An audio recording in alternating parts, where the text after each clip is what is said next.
Assalamualaikum warahmatullahi wabarakatuh. Para pemirsa, Allah itu punya cara-cara sendiri untuk mengambil sesuatu yang pantas untuk dia ambil. Kepada orang-orang zalim, ya disebut di dalam Al-Quran itu, فَأَخَذْنَاهُ بَغْتَةً فَإِذَا هُمْ مُبْلِسُونَ. Kami tarik, kata Allah, kami ambil secara tiba-tiba. Maka mereka, orang-orang zalim itu, mublisun. Dia menjadi frustasi atau bisa juga nanti menjadi kehilangan harapan. Nah, kalau ayat ini kita pakai kepada kasus Yusuf Mansur, jangan kita kira Yusuf Mansur itu nggak keluar duit terus-menerus. Gitu. Dulu dia sebut ketika rumahnya atau emas di kamarnya hilang, lalu mula-mula dia mau bersuara ada perampokan. Ternyata di rumahnya nggak ada bukti perampokan. Kita nggak tahu entah siapa yang ngambil. Mungkin anaknya, atau mungkin saudaranya, atau entah siapa. Pokoknya ada barang hilang, tapi nggak ada tanda-tanda ada yang merampok atau ada yang mencuri. Yusuf Mansur enak aja dia mengelaborasi, Allah telah mengirim malaikat Jibril untuk mengambil harta yang perlu dia ambil di rumah dia. Maka penyelidikan polisi nggak perlu dilanjutkan karena Allah telah kirim malaikat. Kalau bahasa agak ekstrim nih, itu kan mengambil barang orang di rumah atau dimanapun gitu, itu kan pencuri, ya kan, mengambil milik orang lain. Itu disebut pencurian. Maka ketika Yusuf Mansur membuat statement, berarti Allah mengutus malaikatnya untuk mencuri, gitu kan. Dia menyamakan kerjaannya itu dengan kerja Yusuf Mansur yang memakai label sedekah. Ini sedekah, gitu. Padahal dia itu mencuri, gitu. Untuk melepaskan diri dari rasa tanggung jawab, dia menyebut Allah mengirim malaikat untuk mengambil uangnya. Aneh, gitu. Nah sekarang di bulan puasa ini, itu uang Yusuf Mansur banyak juga yang hilang. Kemana hilangnya? Tahu nggak pemirsa? Yusuf Mansur itu berkonflik dengan tim kuasa hukumnya. Pasalnya adalah, itu dia dulu kan katanya begitu kasasi kasusnya dengan Zaini Mustafa, kan keluar perintah NO. Yusuf Mansur ngerti apa enggak NO itu dia juga enggak peduli. Pokoknya dia tidak kalah, dia tidak membayar. Gitu. Nah, tentu rupanya saat itu dia sudah membayar. Pasti itu. Walaupun dia bilang, wallahi aneh enggak berbuat apa-apa. Aneh enggak bayar, itu pembohong. Gitu. Buktinya apa? Dia memarahi dan berkonflik dengan kuasa hukumnya. Kenapa berkonflik? Itu Zaini Mustafa kenapa bisa lagi mengajukan PK? Ya kan? Dalam pandangan Yusuf Mansur, kalau MA sudah mengeluarkan keputusan, nggak akan ada lagi apa yang disebut dengan peninjauan kembali terhadap putusan. Ternyata dipelajari, didapatlah Yusuf Mansur dan grupnya itu adalah kelompok yang berani berbohong, mengeluarkan surat keputusan, dan bersumpah di hadapan hakim. Dan bohongnya itu nanti bisa dibuktikan oleh Pak Zaini Mustafa. Nah, Yusuf Mansur meradang rupanya nih. Ya mungkin ya dia ada keluar duit. Kalau tidak keluar duit, nggak mungkin dia meradang. Ya kan? Dia marah, dan ke depan kita lihat ini, apakah tim kuasa hukumnya dia ganti, atau bagaimana. Kalau dia ganti, ya berarti lah pasti dia sudah bayar itu. Omong kosong dia nggak bayar. Jadi mungkin ceritanya kayak cerita Robert Tanur di Pengadilan Negeri Surabaya lah, ya kan. Itu kan orang diponis atau dituntut oleh jaksa itu, hukuman itu kan 12 tahun penjara. Tiba-tiba menjadi bebas. Terus ada orang mengatakan, Anda nggak melakukan apa-apa. Itu kan bohong.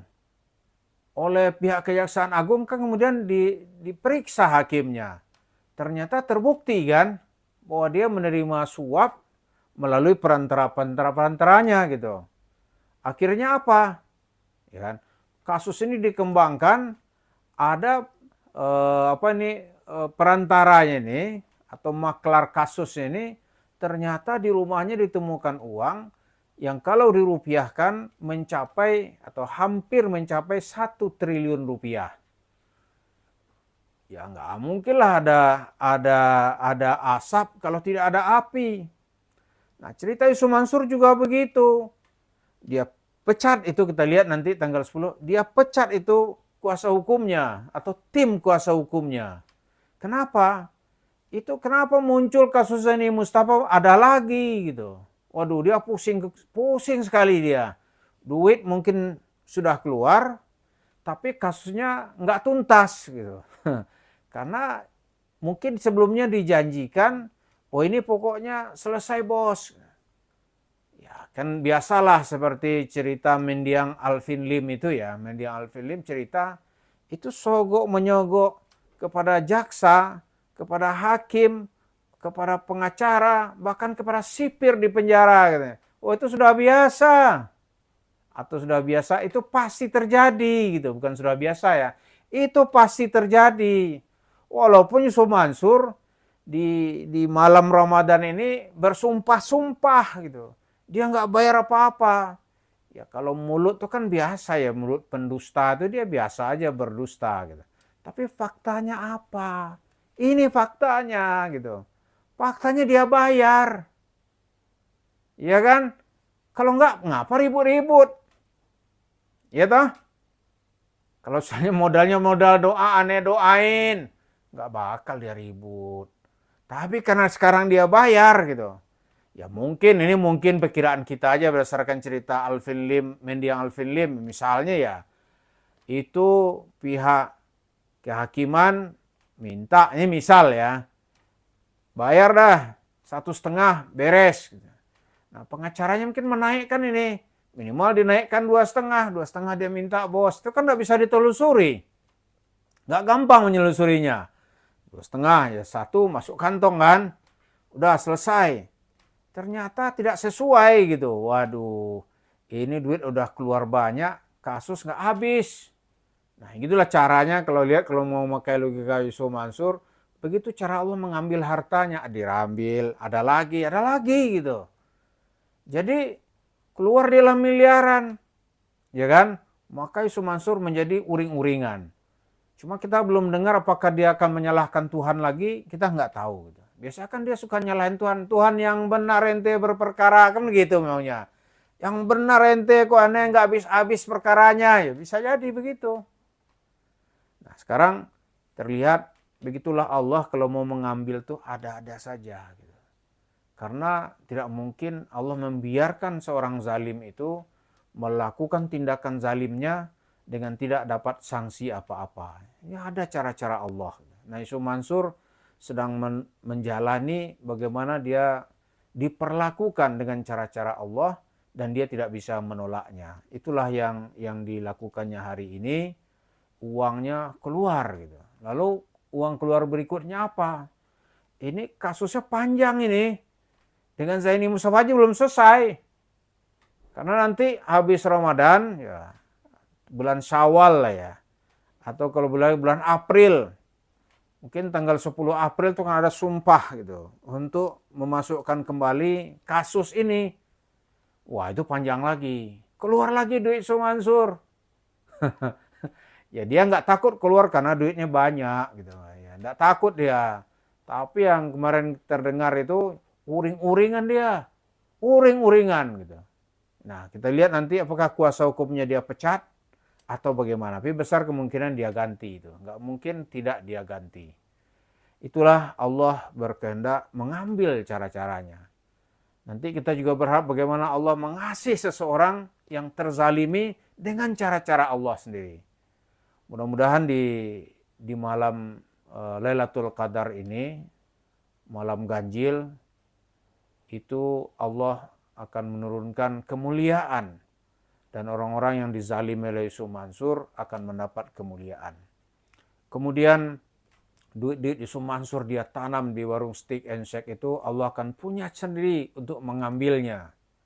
Apakah dengan cara bangkrut warung itu, orang sudah nggak mau datang ke warung steak and shake-nya, atau ada nanti keluar fatwa makan di situ hukumnya haram ya.